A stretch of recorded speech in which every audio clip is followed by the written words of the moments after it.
On a une artiste, une superstar américaine, Nicki Minaj, ok? Que j'aime pas trop d'ailleurs, parce que non, mais elle a quand même fait des trucs... Elle est très connue pour sa chanson qui parle de son vagin et de son état d'humidité. Voilà, elle est très connue comme ça, donc c'est une sorte de prostituée qui vend son corps plus que sa voix, etc. Tu vois. Donc c'est les stars d'aujourd'hui, c'est ça. Hein. Ils vendent leur cul. La Bible appelle ça la prostituée. Oui, c'est de la pornographie en musique, en fait, ce qu'elle faisait. Bon, voilà. Faut dire ce qui est. Mais maintenant, bon, voilà. Mais et là, elle est connue aussi pour son caractère, tu vois. Elle se soumet pas facilement, elle. Donc, elle fait un post devant ses plus de 25 millions d'abonnés qui dit « Comprenez-vous que tous ces gens ont sacrifié des enfants ?» en parlant de Jay-Z, tu vois, en l'occurrence. Donc voilà. « Comprenez-vous que tous ces gens ont sacrifié des enfants pour obtenir et conserver le pouvoir ? Si vous votez à nouveau pour les démocrates, vous êtes aussi dépourvus d'âme qu'eux et vous périrez. » Il est peut-être temps pour moi de raconter certaines histoires puisque j'essayais de ne pas dire ce que je sais, mais il continue à essayer de m'intimider. Et donc, il y a toujours ce réseau de chantage apparemment qui va vers elle et qui, elle, avec son caractère de tracteur, tu vois, elle veut pas se laisser faire.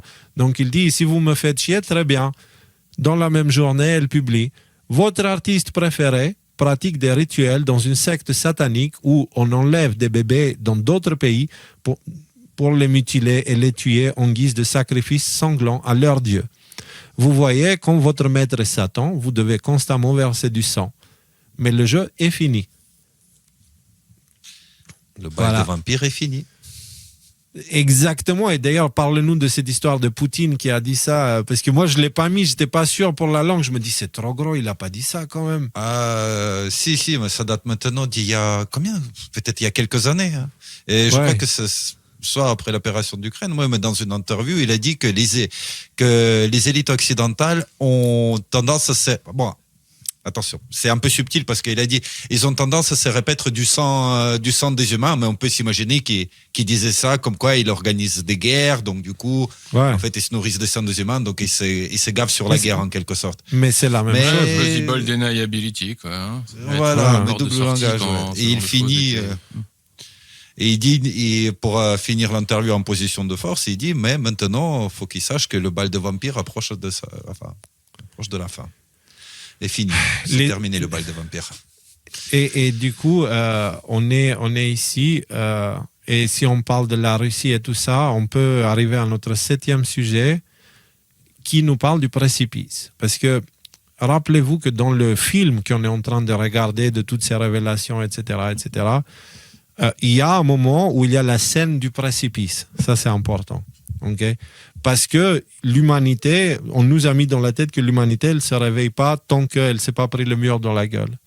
Et malheureusement, c'est vrai. Même à l'échelle individuelle, je peux vous dire que je peux être têtu dans ma connerie et c'est papa qui va me coller un mur devant la gueule pour me rendre humble. Tu vois? C'est vrai, malheureusement. Je vais continuer dans mon confort jusqu'à ce que je n'ai plus le choix.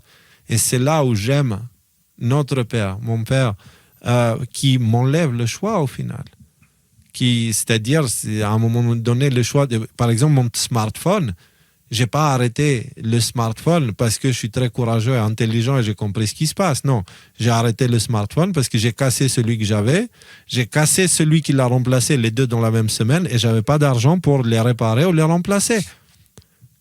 Mais il se trouve que après avoir passé 2 semaines sans argent pour les remplacer, quand finalement j'ai pu avoir les moyens de réparer le vieux téléphone qui ne coûtait pas trop cher, j'avais plus envie de le faire.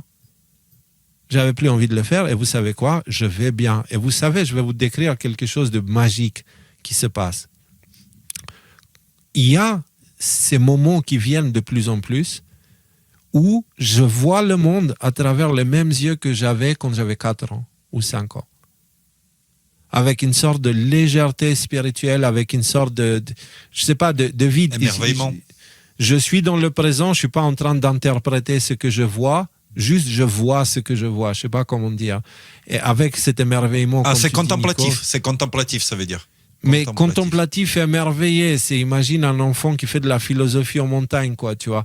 Et cette chose-là, je l'avais Et je l'ai perdu à partir du moment où j'ai commencé les décodeurs, tout ça, où j'étais collé au smartphone tout le temps. Même avant, à partir de 2017-2018, où j'avais commencé avec le Bitcoin, tout ça à l'époque. Et j'ai complètement perdu cette perception de la réalité, ça ne venait plus, tu vois. Et là, depuis que j'ai arrêté le smartphone, petit à petit, c'est en train de revenir. Et ce sont des moments que moi, maintenant, je les détecte comme les moments zéro. Tu sais, les moments où je me sens vraiment dans cet état de potentiel infini, sans idées reçues, etc., où mon esprit est libre. Et j'aurais jamais pu avoir ça... J'aurais jamais pu avoir ça parce que je suis courageux ou fort. J'ai eu ça parce que j'ai cassé mon téléphone, finalement. Et donc, c'est pour ça que je dis papa est intervenu pour m'enlever le choix facile. Et l'humanité va devoir passer par là aussi. Et donc, il y a ce moment du précipice qui va mettre tout le monde d'accord sur « Ok, là, il faut qu'on fasse quelque chose parce que là, ça va vraiment pas. »